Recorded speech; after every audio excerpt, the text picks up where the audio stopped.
Прывітанне, сябры, гэта падкаст сведкі левай рукі Гіцеля. Мяне завуць Ваня.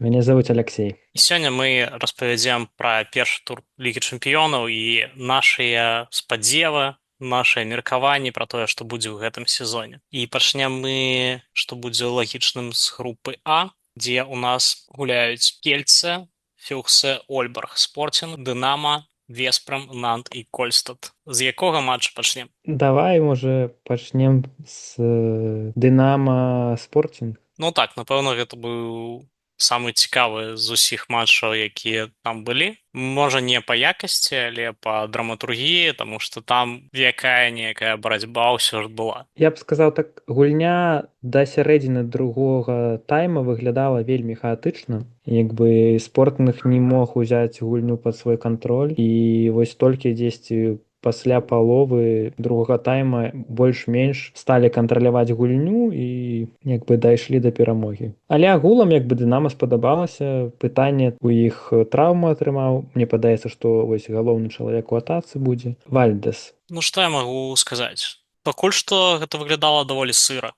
Ну то бок гэта не каманды, якія выйшлі нават на 60-70% сваёй формы. Мы яшчэ можам чакаць, што ад адных, што ад другіх. Спортинг неяк так паказвае, што хлопцы ўжо маюць нейкі клас. Канцоўка за імі засталася, таму што яны былі больш стабільныя маральна, мне так падаецца. Ну, то бок яны ўжо ведаюць, як весці гэтую гульню, што рабіць, і няма ніякіх нерваў. І гэта, ну, яшчэ адзін такі маленечкі крок наперад. Ну так, у прынцыпе, думаю, што перамога Спортинга чакалася, канешне, але для іх гульня склалася не лепшым чынам, але перамога ёсць перамога. Думаю, што далей будзе толькі лепш, таму будзем глядзець. Адзначым 15 брамак братоў Кошта.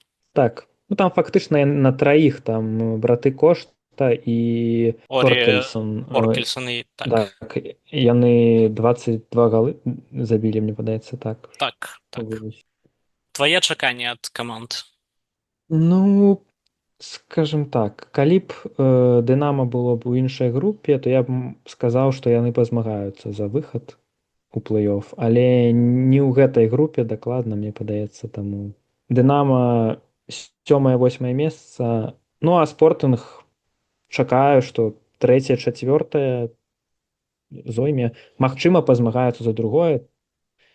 У прынцыпе, чакаю прагрэса ад Спортинга, таму магчыма і другое якое зачэпяць. Ну, для мяне Дынама ўсё ж. Ну, так, напэўна, 7-е, але будуць спрачацца за 6-е да самага канца. А вось Спортинг, ну, там што заўгодна магчыма. Ну, рэалістычна спрачацца за 3-е. Дзесьці так. Пяройдзем да найбольш такой цікавай вывескі. Ольбарг з Веспрэмам. Падавалася, што гэта менавіта той матч, які трэба глядзець, але ці быў ён такім топавым? Мне падаецца, што па атмасферы, якая была на трыбунах, ён быў дакладна топавым. Я б сказаў, што па гульні Ольбарга ён таксама топава выглядаў. А вось Веспрэм мне зусім не спадабаўся. У першую чаргу закон таго, што не ведаю чаму, але большасць атак, якія яны праводзілі, яны сканчваліся кідком там з 9-10 метраў роўна па цэнтру. І фактычна, ну то бок, калі вы кідаеце там з 9-10 метраў, знаходзячыся ў цэнтры пляцоўкі, то чакайце, што ў вас там будзе там трайны блок амаль накрываць. І таму у брамніка там ёсць 18 сейваў, але это не таму, што ён выдаў супер такую добрую гульню, але закон таго, што Веспрэм проста чамусьці вырашыў браць вельмі складаныя кідкі, а Ольбарг, ну, дакладна добра згуляў у абароне. Уяві, каб там яшчэ Ландзін быў. Ну, шчыра, тады, я думаю, што б 10-ку, можа, прывезлі. Так, згодзін з тым, што Ольбарг, ён на гэты момант ужо паказвае шмат чаго, а вось Веспрэм, ну так, даволі цяжка ўваходзіць у сезон, і я шчыра не разумею, што яны намагаюцца трымаць, калі кожны сезон яны будуюць каманду з нуля. У іх не было 2 сезонаў запар, калі б яны гулялі адным і тым жа касцяком з аднымі і тымі ж ідэямі. Зараз яны нешта там перакроюць, але я не ведаю, ці да лепшага. На паперы так, па таму, што мы бачылі, не. Ну, зараз яны фарм-каманда зборнай Егіпту трошкі таму. Ну, насамрэч, з пазітыўнага дакладна была вельмі добрая гульня ў абароне, але менавіта ў пазіцыйнай абароне. Таму што вось гэтую пераходную фазу Вэспрэм адгуляў вельмі дрэнна, і Вольбрух вельмі шмат мячэй закінуў менавіта ў пераходзе. Зразумела, што гэта моцны бок Ольберга, канешне, але ўсё ж такі ну не настолькі Вэспрэм слабая каманда, каб даваць столькі лёгкіх мячэй забіваць суперніку. Ну, канешне, гэта было звязана з тым, што яны рабілі две замены у гэтай пераходнай фазе вельмі часта. Ну, але, канешне, ёсць над чым працаваць менавіта ў пераходзе, а Ольберг так супер шыкоўная гульня менавіта вось у пераходнай фазе. Ну і адзначу Арнальдсона, мне падаецца у суперформе чалавек знаходзіцца просто топ. Все было своечасова, там дзе трэба было аддаць аддаў, там дзе трэба было кінуць, узяць на сябе, усё ўзяў. Кнор я яшчэ лічу, што шукае сябе, але вось напрыклад другая палова у яго была лепш значна чым першая, і які там адзін вельмі там файны кідок, мне здаецца на хайлайты разберуць яшчэ потым. Вось таму Ольберг згуляў добра, Вэспрэм не вельмі добра.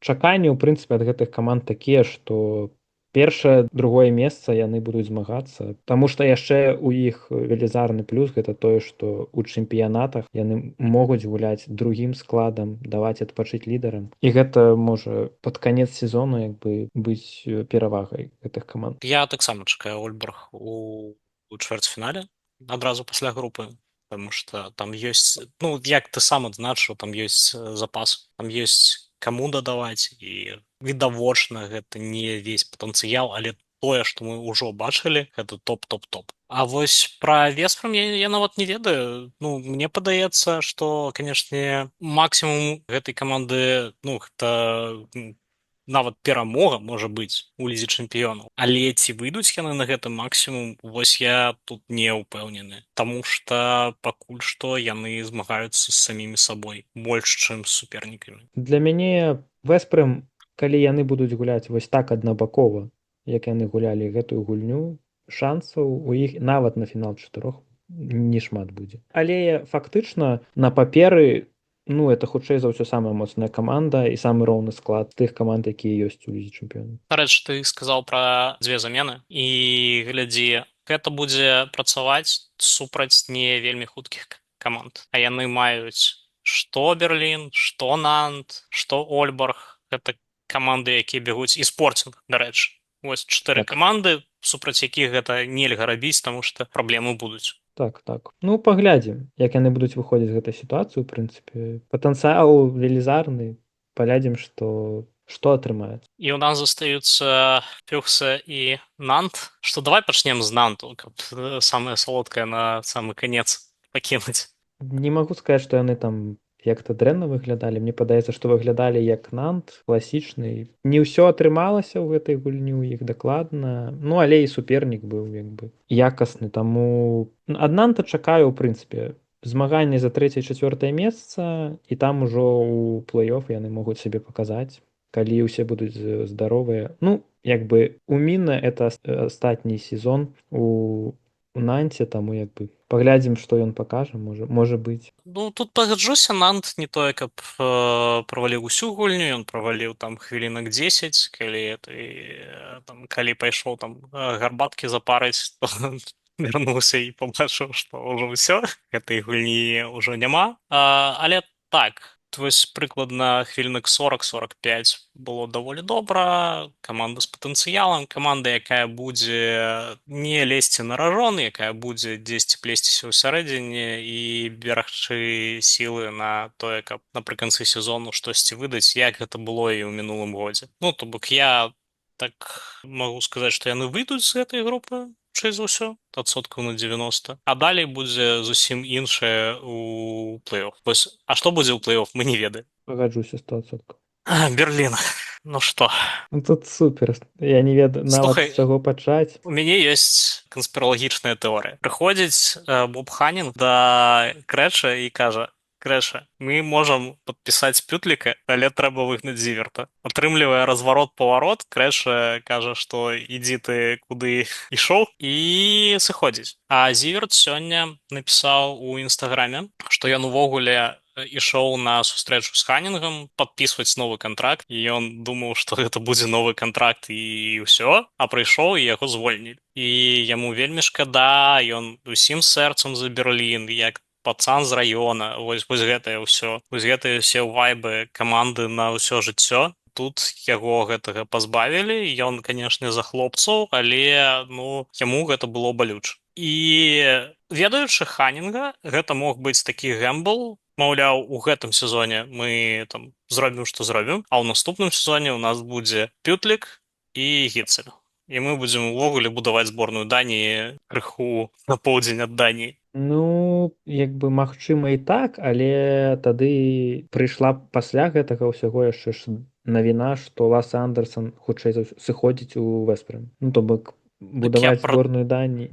про тое і кажу, што ну ты будуеш першую лінію заднюю зборнай Даніі з Пютлікам злева, Гіцелем справа, яшчэ крыху грошай выдаць на Арнальдсона, ну і глядзі, што атрымаецца.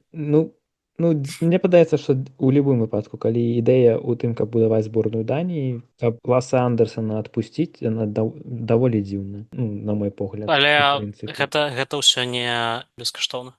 Яны зарабляюць грошай, каб выкупіць Пютліка. Вось моя тэорыя. Ну, я шчыра, я ў прынцыпе у сваім сусвеце, калі бы у мяне стаяў выбар на сённяшні дзень заставіць Ласа Андерсона ці ўзяць Пытліка, нават калі гэта бы не каштавала ніякіх грошай, я бы хутчэй за ўсё заставіў Ласа Андерсона. Я тут пагаджуся, мне Андерсон падабаецца больш, і ён больш цікавы гулец для гэтага Берліна. Ён як у люстэрке паказвае, што мы можам яшчэ і злева дадаваць, калі будзе добры дзень, калі там у Гіцеля не пойдзе, то ёсць Андерсон. А Пютлік гэта чалавек, які павінен неяк там узаемадзейнічаць з Гіцелем, то бок ён не вельмі аўтаномны ў гэтым плане. Ну, я яшчэ менавіта за конт гульні ў абароне. Мне падаецца, што Лас Андерсон на галаву мацней, чым Пытлік. Ну, у гэтым плане. Ну, столькі, сколькі ён перахопаў генеруе, як бы у абароне, то ну, у прынцыпе, яго габарыты лепшыя, ён больш плошчы закрывае, калі працуе. Ну, і ў прынцыпе, я кажу, у абароне на галаву вышэй. Таму, як бы, ну, для мяне супер дзіўнае рашэнне, супер дзіўна тое, што звольнілі Зіверта. Для мяне это, у прынцыпе, адзін з, можа, двух самых любімых трэнероў. І мне падавалася, што ён гульню вельмі добрую ставіў. Ідэі ягоныя вельмі цікавыя, за гэтым вельмі цікава назіраць. І ў прынцыпе, ну, як я ўжо табе сказаў, я хутчэй за ўсё ведаю наступнага галоўнага трэнера Кіля. Вось. Таму З чым мы так, павіншуем усіх заўзятараў Кіля. Відавочна. так, упэўнены, што ў Зіверта ўсё будзе добра. І вось зусім не ўпэўнены ў тым, што ў Берліна будзе добра. Я б так нават сказаў, што шмат чаго будзе залежаць, як каманда псіхалагічна пройдзе наступны месяц-два. Таму што першая рэакцыя была такая, што пацаны былі фрустраваныя, не разумелі, што адбываецца, і супраць Магдебурга яны бадай што і на пляцоўку-то не выйшлі, там не было каманды, там нічога не атрымлівалася, і ў вачах таксама нічога не было відаць. Плылі і нічога з гэтым не рабілі. Ну, гэта чакалася, чаму, ну, мне падаецца, шмат хто чакаў, так, што будзе вось такая гульня з Магдебургам, таму што Магдебург, як вось каманда менавіта трэнерская, ведае, дзе націснуць і як у прынцыпе паводзіць сябе ў гульні. А ў Берліна у прынцыпе таксама каманда была, якая, я лічу, што ўсё ж такі залежала ад трэнера. І тут вы трапляеце две моцныя трэнерскія каманды, трапляюць адна на адную, і ў адной з гэтых каманд няма трэнера. Абсалютна. Вось. Ну, і Гэта я было падкаток, гэта было проста падкаток. Так. Вось нават Пагаджуся.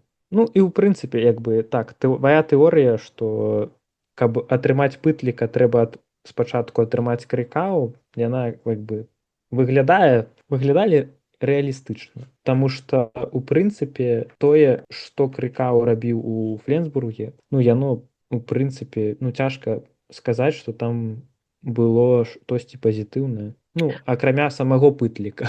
Слухай, астатняе пытанне па Берліну і пойдзем да іншай групы. Так, давай. Ці можна пабудаваць гудме дзесьці акрамя гудме? Вось. Я упэўнены, што не. Вось і Просто я таму ўпэўнены, што што не. Просто таму што там каманда умоўна маладая на маладых гульцах і з якім-то вайбам. Ну, у сэнсе, што мы маладыя, мы заўтра ўжо ў іншым клубе, а зараз нам трэба стрэльнуць. А ў Берліне у вас каманда, якая павінна выйграваць лігу чэмпіёнаў, якая павінна выйграваць бундеслігу, кубак Германіі і ўсе турніры, у якіх яна ўдзельнічае. І выглядае, што тут ціск ну зусім іншы. І у прынцыпе патрабаванні зусім іншыя да гэтай каманды. Эта каманда патрэбна, каб яна была суперстабільная. Згода, што пераходзім да Так, другой. да. Мы забыліся на адзін матч. Ну, Ну, ты а які ведаю чаму. гульцы Кольста, да? Так, Дарэчы. ведаю нават чаму мы забыліся, таму што у прынцыпе учора у кельцах была адна каманда. Кольстад не даехаў. Ну, але насамрэч я ў прынцыпе ад іх чакаю такога сезону. Не скажу, што быў здзіўлены, мінус 11 можа зашмат, але лічу, што Кольстад это хутчэй за ўсё 7-8 радок групы і не будзе шмат пазітыву ад гэтай каманды. Слухай, 8 без варыянтаў. Ну, Ну, лічыш, што з Бухарэстам нават не пацягаюцца? не. Гэтыя хлопцы зрабілі тое, чаго нельга было ўявіць астатнія сезоны 2. Яны заставілі Алекса Дуйшыбаева гуляць у гандбол. Ну так, так. А па кельцах што скажаш? Нічога не скажу. Ну, то бок працавала уся задняя лінія. Там Лах, Січка, Алекс. Усё добра, але у мяне было такое адчуванне, што я гляджу не лігу чэмпіёнаў, а матч з якім-небудзь легіёнаў. І там Ну гэта так. і раней працавала. Ну, згодзін. Там, у прынцыпе, ну, Ферлін выдаў вельмі добрую гульню. Спадзяемся, што так будзе і далей. Таму што брамнікаў кельцам не хапала. Ну, спадзяемся, што будуць дапамагаць брамнікі. І паглядзім. І што будзе далей, так. Таму што на паперы кельцы ў гэтым сезоне, ну, хутчэй за ўсё, там 4-й, 5-й, 6-й радок. Вышэй наўрад ці будзе суперскладана. У прынцыпе, складаны сезон ад іх чакаю, таму. Ну, я, дарэчы, чакаю, што яны здолеюць штосьці зрабіць, таму што пакуль што выглядае ўсё не так дрэнна. Пакуль што Ну, яны знайшлі штосьці ўнутры і вось ці даедуць яны на гэтым, ці не даедуць, я не ведаю. ну, мне падаецца, яны знайшлі Алекса Влаха у першую чаргу. Ну, але проста выглядае, што дыспрапорцыя сілаў паміж умоўна першым складам і другім, яна нават ва ўчорашняй гульне была супервідавочная. То бок калі гуляў Влах, Січко і Алекс, гэта каманда выглядала як сярэдняя каманда Лігі чэмпіёнаў, то калі выходзілі Кадах, Македа, ну гэта выглядала ну зусім слаба і гэта не выглядала як каманда Лігі чэмпіёнаў. І гэта было нават у тайм-ауце, які Душыбаеў браў, мне здаецца, 5 хвілін да канца першага тайма. І ён там выдаваў, што там мы 7 вялі, а зараз што ў нас стало 7+2 нават.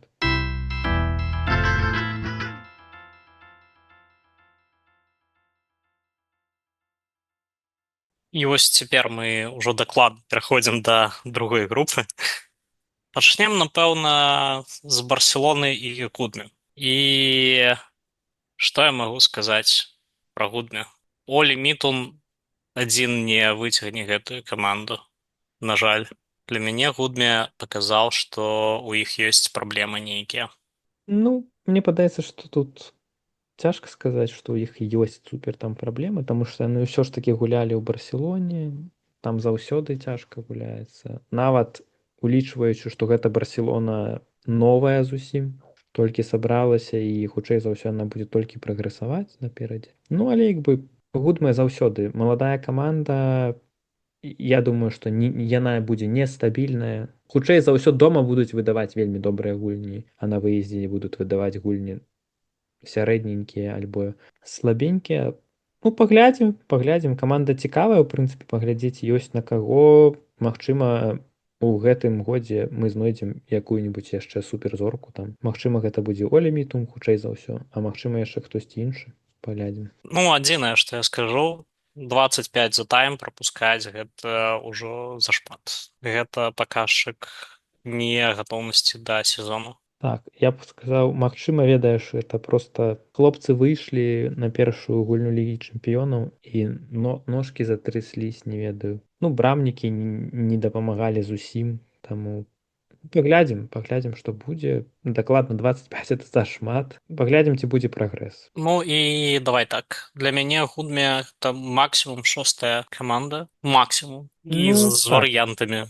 З варыянтамі ці можа быць ніжэй. І падаецца, што можа. Ну, пагаджуся. Там, у прынцыпе, мне падаецца, гэтая тройка, Гудме, Еўрафарм і Загрэб. Яны вось будуць паміж сабой вырашаць, хто выйдзе ў плэй-офф, а хто застанецца там без яго. Ну, давай тады перайдзем да Загрэба з Еўрафармам.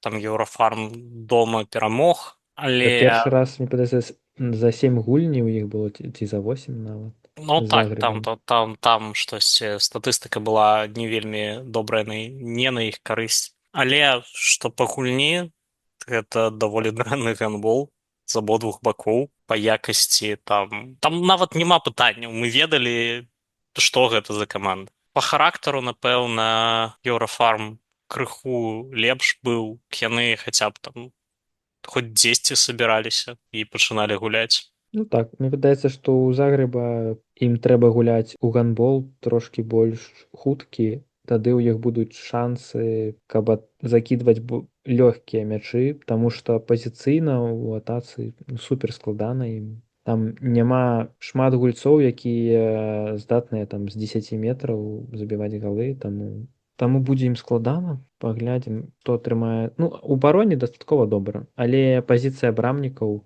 таксама пад пытаннем. Паглядзім. У прынцыпе, вось гэтая тройка, так, Еўрафарм, Загрэб і Гудме, думаю, што яны будуць як бы так паміж сабой вырашаць, а ўсе астатнія каманды будуць ужо паміж сабой вырашаць там з 1 па 5 радкі. Ну так, прычым я, напэўна, людзі ведаюць, як я адношуся да Еўрафарма, з якім імпэтам і любоўю, але пакуль што выглядае, што яны будуць частыя. Ну, я з тобой пагаджуся. Ну, па першай гульні так, але я ўсё ж таки спадзяюся, што Загрэб трохі спрагрэсуе і, магчыма, это проста была не вельмі такая добрая гульня ў іх выкананні. Можа, будзе лепш. Не, ну я тут, ну, калі сэрцам, то за Гудме, але мозг кажа, што не. Ну, добра, што тады? Ідзем да 2. Давай Магдебург, ПСЖ. Магдебург гэта машына. Гэта каток, які будзе ехаць па сезону. Вось у мінулым сезоне мы глядзелі на іх і думалі, што яны такія выхалашчаныя, без эмоцый, ужо ўсё даведаліся, ужо нічога ім не цікава. А тут мы бачым, што ім цікава здзеквацца супернікаў. Там Берлін, ну, окей, Берлін. ПСЖ, ой, які сыры ПСЖ, давайце ім напіхаем там як мага больш. Ну, я пагаджуся, што гэта будзе каток, і хутчэй за ўсё это галоўны фаварыт на перамогу ў лізе чэмпіёнаў на сённяшні дзень і хутчэй за ну і ў Бундеслізе таксама пасля сыходу Зіверта з Берліна. У прынцыпе, я нават не ведаю, што сказаць, таму што каманда выглядае на ўсіх баках пляцоўкі супер проста ў атацы. Не ведаю, як супраць іх абараняцца. У абароне шыкоўная абарона. Плюс Пры гэтым Эрнандес, вось гэта знаходка. Так, лепшы брамнік, мне падаецца, на сённяшні дзень. Вось. Прям, ну, ён адчуваецца, што ён у форме. Ён супер адчувае гэта ўсё. І яшчэ галы забіваеш не менш, чым некаторыя гульцы. Не забываць. Вось.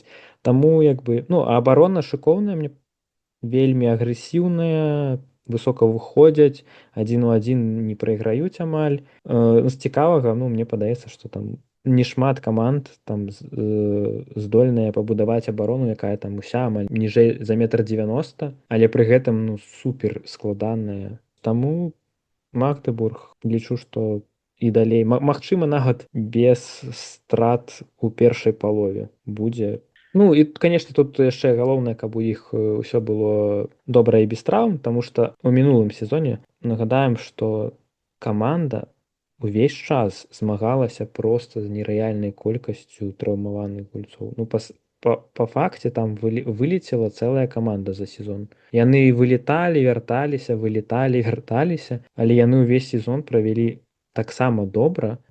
Ну што, трэба сказаць пару словаў пра ПСЖ. Для мяне гэта максімум чацвёртая каманда гэтай групы, таму што яна не выглядае як штосьці гатовае. Канешне, гэта толькі пачатак сезона, але я не бачу, каб вось хаця б крок па кроку яны рухаліся наперад. Там вялікія праблемы з кіперамі, там вялікія праблемы з абаронай, але што мы пабачылі, там яшчэ і вялікія праблемы з атакай. То бок калі яны гуляюць супраць абароны, якая стаіць, нават не вельмі актыўна рухаецца, просто стаіць, то ўсё, прыплылі.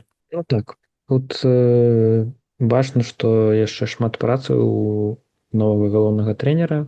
Паглядзім, што будзе з сябе ўяўляць ПСЖ, не ведаю, праз 3-4 туры. Я думаю, што там уже будзе больш-менш зразумела, на што яны здатныя. Таму што, будзем шчырымі, на фоне Магдебурга, хутчэй за ўсё, 90% каманд Лігі чэмпіёнаў на выездзе выглядала бы плюс-мінус таксама. Гэта праўда. Гэта Вось. Таму паглядзім, што пакажа ПСЖ ў наступных гульнях. Так, у першай, ну, з Магдебургам не спадабалася гульня ў атацы, згодзін. Выратаваў фактычна Сыпшак тым, што ён быў на 2 галавы вышэй, чым кожны з абаронцаў Магдебургу. А так было зусім складана ім. так, тут я пагаджуся, што яны, напэўна, выглядалі на фоне Магдебурга лепш за Берлін. Але, напэўна, гэта, ведаеш, гэта як мы адчуваем ПСЖ. Ну, то бок ПСЖ гэта каманда, якая павінна выйграваць кожны матч, павінна быць фаварытам у кожным матчы.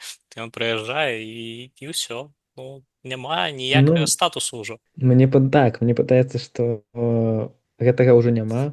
Пару гадоў, 2-3 гады, мне падаецца, штосьці такое. Ужо так яго, ну, ПСЖ лічыш камандай вышэй сярэдняга, але не супер топ камандай на сённяшні дзень. Так гэта проста не Вынік, топ-каманда. Гэта каманда, якая ну, нават не прэтэндуе на вось імя топ-каманды. Всё, можна забыць. ну, Гэта каманда, якая пагадзуся. будзе гуляць у плэй-оф. Як яна будзе гуляць у плэй-оф, мы не ведаем. Хутчэй за ўсё, не вельмі добра. Так, згодзін. Ну, як бы я ў гэтым сезоне на ПСЖ не разлічваю асабліва, таму мне падаецца, што каманда перабудоўваецца, у прынцыпе, новы трэнер, таму яны будуць хутчэй за ўсё ў групе там 4-е месца дзесьці будзе такое. Вось, ну і ў чэмпіянаце сваім я насамрэч лічу, што у іх будуць велізарныя праблемы ў гэтым сезоне. Ідзем далей. І ў нас каманда, якая можа быць нават нейкім скрытым фаварытам. Таму што такой віслы мы не бачылі. Мы звыкліся да таго, што вісла пачынае сезон вельмі дрэнна. Гэта, ведаеш, у плотскіх фанатаў ёсць такое. Трэба вызначыць месяц, у якім мы ўсе будзем звальняць сабаты. Казалі, што Ну, гэта ўжо быў жнівень. А ну тут відаць так. мы паглядзелі, што гэта была, ну, каманда, якая магла гуляць у такі не вельмі яскравы гандбол, але вельмі эфектыўна месцамі. І тут ёй проста дадалі Мелвіна Рычардсона, і гэта выглядае ўжо як заяўка на штосьці вялікае. Так, 100%. Мне падаецца, што вісла атрымала тых гульцоў, якіх жадаў атрымаць сабаты. Яны павярнулі Касаротава, яны атрымалі Рычардсона. Таксама прыйшоў яшчэ Янц. Таксама, мне падаецца, вось фармат гульца вот, пад сабаты вот, вельмі добра зроблены. Там добра 1-1. Вось, і ўсё, і ў прынцыпе, хутчэй за ўсё вісла ў гэтым сезоне. Ну, я лічу, што это, не ведаю, можа там топ-4 прэтэндэнт на фінал 4, дзесьці так. Таму што каманда ў абароне, як яна была топавая, так яна і застанецца. Нічога не паказвае, што штосьці зменіцца ў гэтым плане. Атрымалі Бергеру да яшчэ як першага брамніка. Так, у гэтай гульні можна паглядзець 33 мячы прапусцілі, але так, фактычна, у брамнікаў зусім нічого. Я лічу, што такіх гульні, магчыма, больш і не будзе. А так вісла выглядае добра. Рычардсон хутчэй за ўсё, мне ёсць адчуванне, што будзе у канцы сезона галоўным прэтэндэнтам, адным з галоўных на гульца сезона. І для самого Ричардсона гэта такі крок, можа крок назад, выйсці з цені дзікі мема, але чалавек стаў нумарам адзін, ён робіць тое, што ён рабіў ва Францыі, і ён вельмі добра сябе адчувае. Ну вось вельмі добра. І бачна, што гэта каманда яшчэ дадасць у якасці, дадасць у тым, каб яшчэ эфектыўней узламваць гэтыя абароны, што ўжо атрымліваецца. Ну, пік гэта, ну, гэта не легіянова. Выбачайце, фанаты легіянова, але Пагаджуся. што тычыцца піку? Ну, насамрэч, мне падаецца, што моцная, вельмі крэпкая каманда, у прынцыпе, пытанняў да іх па гульні мала ў такім сэнсе, каб штосьці ім прад'явіць у сэнсе, што яны там дрэнна рабілі. Не, мне падаецца проста, што сустрэліся две моцныя каманды. Адной пашанцавала трошкі больш, фактычна, але пік будзе змагацца там за першы-трэці радок, таму лічу, што у іх усё будзе добра ў гэтым сезоне. Ці змогуць яны выйсці ў фінал чатырох, гэта пытанне, канешне, складанае, але мне падаецца, што каманда ўжо супервопытная, ведаюць, во што яны гуляюць, як гуляюць. Прыйшоў Джим Готфрідсон, лічу, што трохі дапаможа камандзе у некаторых момантах. Ну і ў прынцыпе, Якраз пытанне ў тым, як яны змогуць інтэграваць ім Готфрідсона. Таму што пакуль што гэта выглядала не тое, каб дрэнна, але і не супер. Ну, так адчуваецца, што гэта каманда, якая пачала рыхтавацца да сезона, пазней менш інтэнсіўна, ну, таму што Вісла была яшчэ лепш па фізіцы. Вось проста па фізіцы Вісла выглядала хутчэй, яны беглі, яны мелі перавагу у свежасці нават у якісьці момант. Ну, то бок і пры гэтым, ну, вось мінімальная перавага на табло сведчыць аб тым, што у піка ёсць шмат патэнцыялу, але трэба яго рэалізаваць, і цягам мінулага сезона мы бачылі, што гэта не заўсёды атрымліваецца. Ну, то бок яны добрыя, але яны не ведаюць, наколькі яны добрыя.